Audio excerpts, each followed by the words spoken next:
جیسا کہ تمام احباب کو معلوم ہے کہ آج ماہ رمضان مبارک کا تیسرا روزہ ہے، اور تیسرے روزے سے آقا کریم علیہ الصلوۃ والسلام کی لخت جگر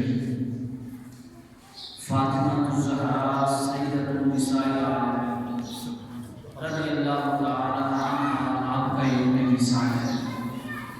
تو آپ کے یوم وصال کے سلسلے میں آج جمعۃ المبارک کی ابتدا آپ کی فضیلت، مناقب، آپ کی شان میں ایک حدیث مبارکہ سے کرنا چاہتا ہوں، کیونکہ پچھلے جمعہ کو بعض لوگوں نے یہ کہا تھا کہ اس جمعۃ المبارک کو جو ماہ رمضان المبارک کا پہلا جمعہ ہے، زکوٰۃ کے بارے میں، زکوٰۃ کے قواعد و اصول کے بارے میں اور زکوٰۃ کتنی دینی چاہیے اس کے بارے میں اگر مفصلاً بیان ہو جائے تو ہمارا آج کا موضوع سے بات نہیں کر ہے، لیکن برکت کے طور پہ، ایک اصول سعادت کے طور پہ ہم اپنے اس موضوع کی ابتدا سیدہ کائنات سلام اللہ علیہا کی شان مبارکہ کے بارے میں کئی ایسی حدیث موجود ہیں کہ جو گنتی میں نہیں آ سکتی، بے شمار حدیث مبارکہ ہیں، قرآن کریم کی آیات مبارکہ ہیں، لیکن ہم صرف ایک حدیث بیان کرتے ہیں برکت کے طور پہ۔ میرے آقا کریم علیہ الصلوۃ والسلام مشرف فرما ہے، امام طبرانی نے اس حدیث کو اپنی موجم میں روایت کیا۔ آپ فرماتے ہیں کہ میرے پاس ابھی ایک فرشتہ آیا ہے، اور یہ ایسا فرشتہ ہے کہ اس سے پہلے یہ کبھی بھی دنیا میں نہیں آیا، یعنی آسمان دنیا سے اس دنیا میں کبھی نازل نہیں ہوا۔ اس طرح اس فرشتے نے اپنے رب سے اجازت طلب کی، اپنے رب سے دنیا میں جانے کے لیے اجازت طلب کی ہے، درخواست دی ہے۔ کیوں؟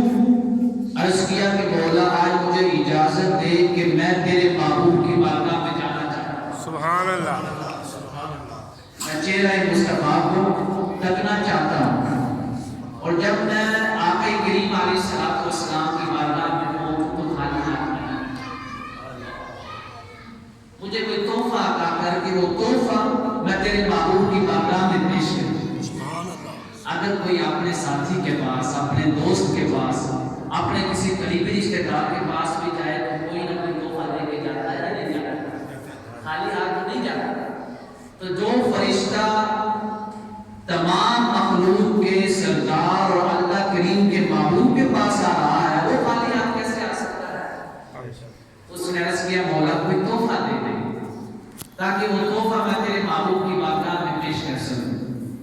رب کائنات نے فرمایا کہ اے میرے فرشتے تو پہلی دفعہ جا رہا ہے اور میرے محبوب کی بارگاہ میں جا رہا ہے، جو ایسی بارگاہ ہے جو میری بارگاہ کے بعد سب سے اعلیٰ اور افضل ترین ہے، سبحان اللہ، اور یہ ایسی ملاقات ہے جو سب سے حسین ملاقات ہے، یہ ایسی ملاقات ہے کہ جو کائنات میں سب سے زیادہ خوبصورت ذات ہے اس کی بارگاہ میں جاتا ہے۔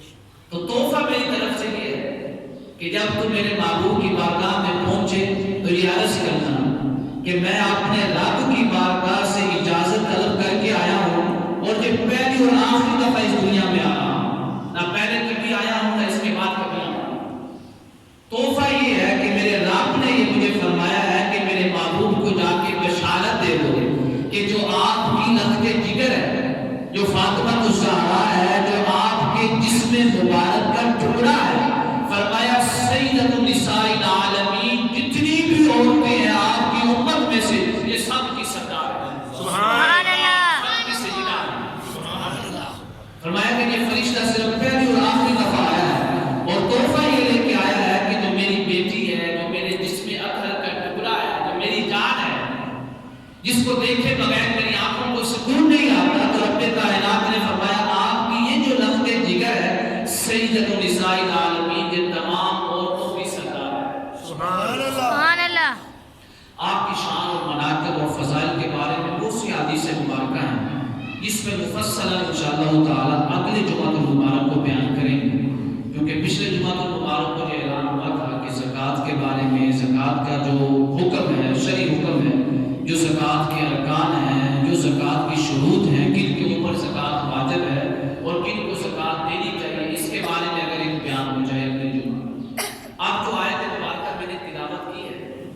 سورۃ البقرہ کی آیت نمبر 261 ہے. کتنی ہے؟ 261. یہاں پہ بڑی ایک عجیب بات ہے.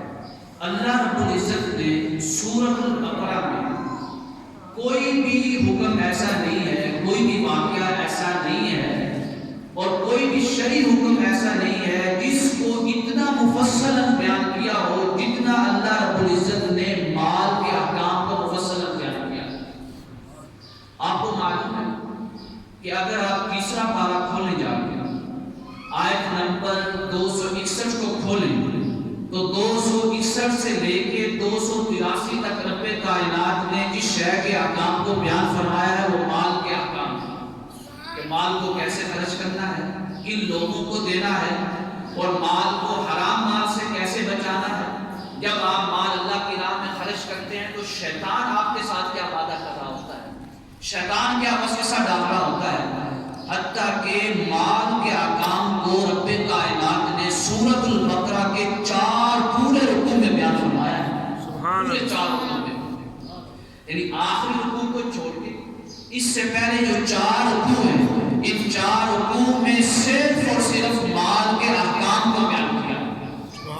یعنی کتنی اہمیت ہے جو شخص مال کماتا ہے، جو تجارت کرتا ہے، جو کاروبار کرتا ہے، جو بزنس کرتا ہے، کہ اس کی اتنی اہمیت ہے، اتنی فضیلت ہے کہ رب کائنات نے اس تجارت سے، اس کاروبار سے، اس بزنس سے حاصل ہونے والے مال کے احکام کو سورۃ البقرہ کے پورے 4 رکوع میں بیان کیا.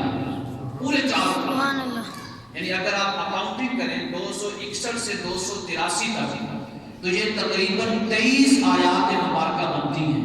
23 ورسز ہیں، یعنی 23 آیات مبارکہ میں رب کائنات نے کسی اور بات کو بیان نہیں کیا، صرف اس بات کو بیان کیا ہے کہ مال کمانا کیسے ہے اور مال کو خرچ کیسے کرنا ہے اور تجارت کے، بزنس کے، کاروبار کے اصول اور ضوابط کیا ہیں. اس شے کو بیان.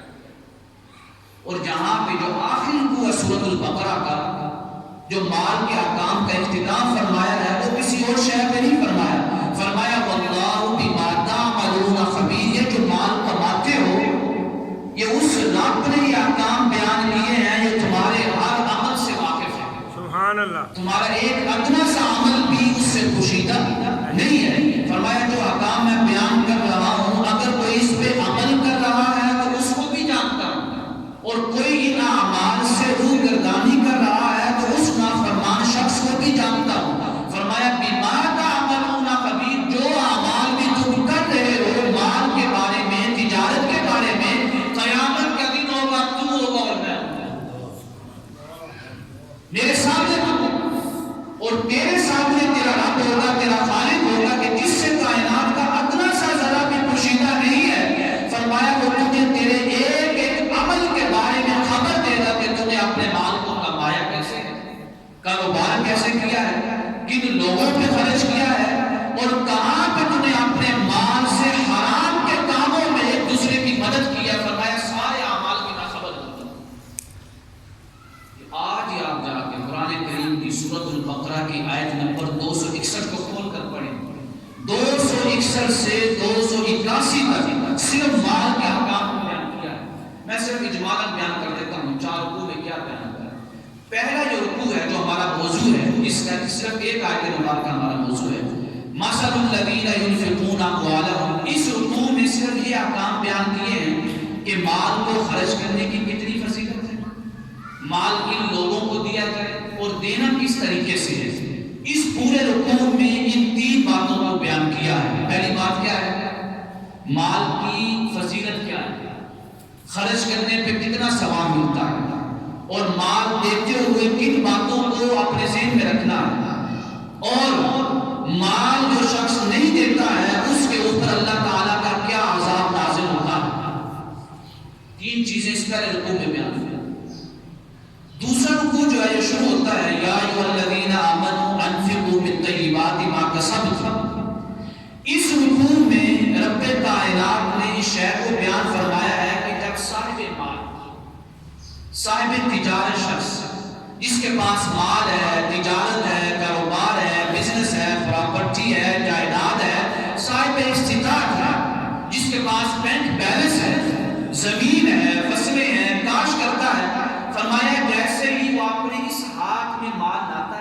خرچ کرنے کے لیے شیطان اس کے سامنے آتا ہے.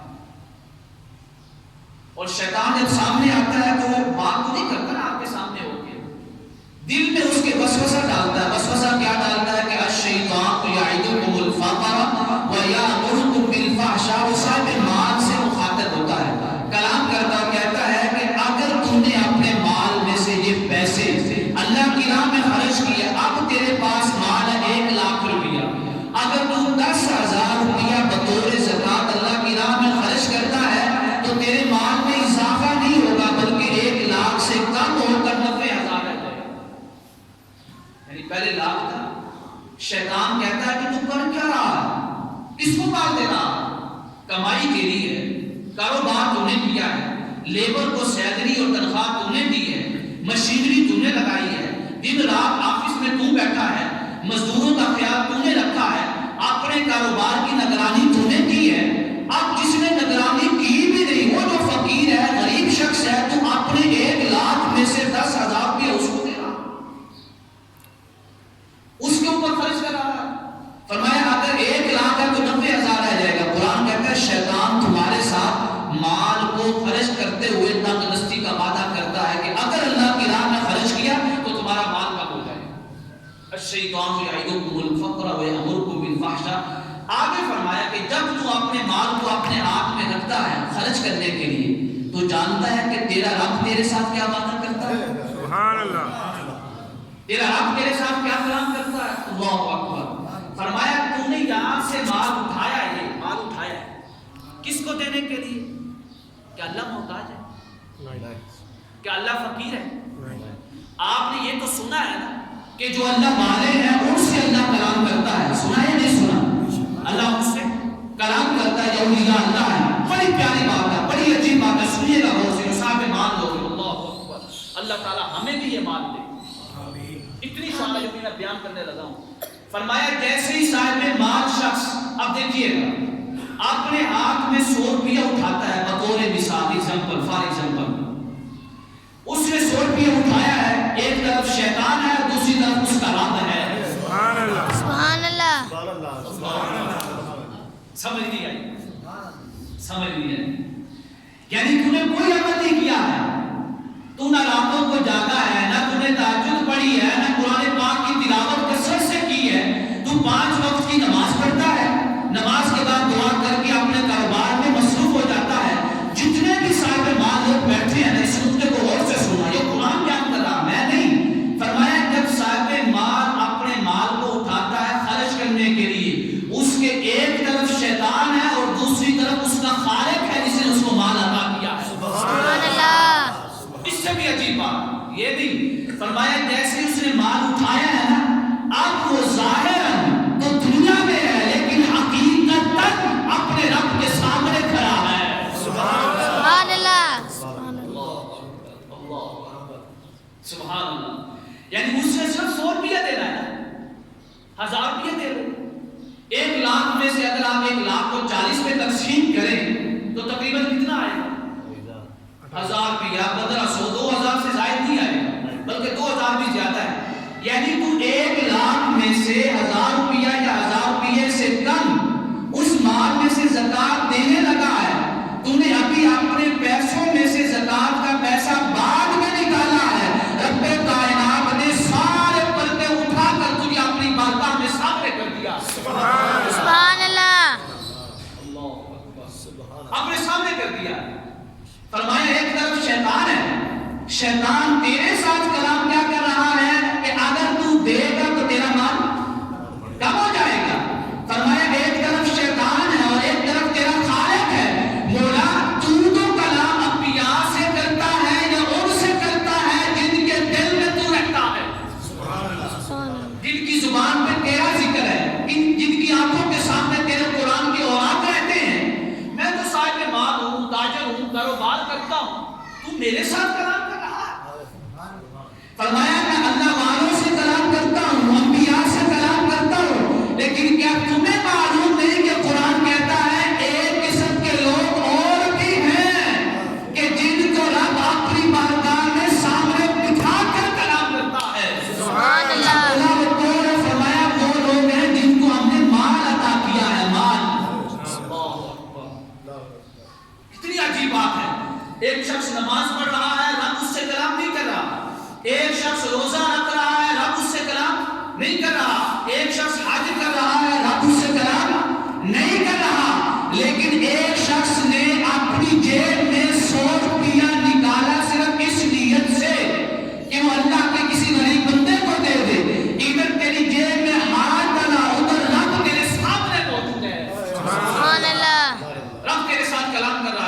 چاہو گے کلام کیا ہے؟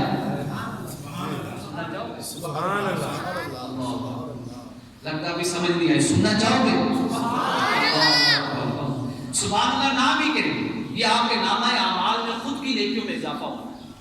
اگر آپ کی ذہن میں اور آپ کی سمجھ میں بات آ گئی شریعت اور زکوٰۃ کے حکم کی، تو رب کائنات کے حبیب نے فرمایا ہے، محمد عربی نے فرمایا ہے کہ جس شخص نے دین کا ایک مسئلہ سمجھا، 2 بھی نہیں، 3 بھی نہیں، 4 بھی نہیں، 5 بھی نہیں، 6 بھی نہیں، 7 بھی نہیں، 100 بھی نہیں، فرمایا صرف ایک مسئلہ سمجھتا ہے تو رب کائنات اس کو ایک مسئلہ سمجھنے کا ثواب کتنا عطا کرتا ہے جانتے ہو؟ فرمایا 100 نفل رکعت کا ثواب عطا کرتا ہے۔ سبحان اللہ سبحان اللہ۔ نماز نفل 100 پڑھ کے تو دیکھ، پتہ چل جائے گا کتنا ٹائم لگتا ہے۔ فرمایا صرف مسجد میں بیٹھ کے صرف ہمارے دین کا ایک حکم سمجھ لے، ادھر تیری سمجھ میں ہمارے دین کا ایک حکم آ گیا، ادھر ہم نے تیرے نامہ اعمال میں 100 نفلوں کا ثواب لکھ دیا۔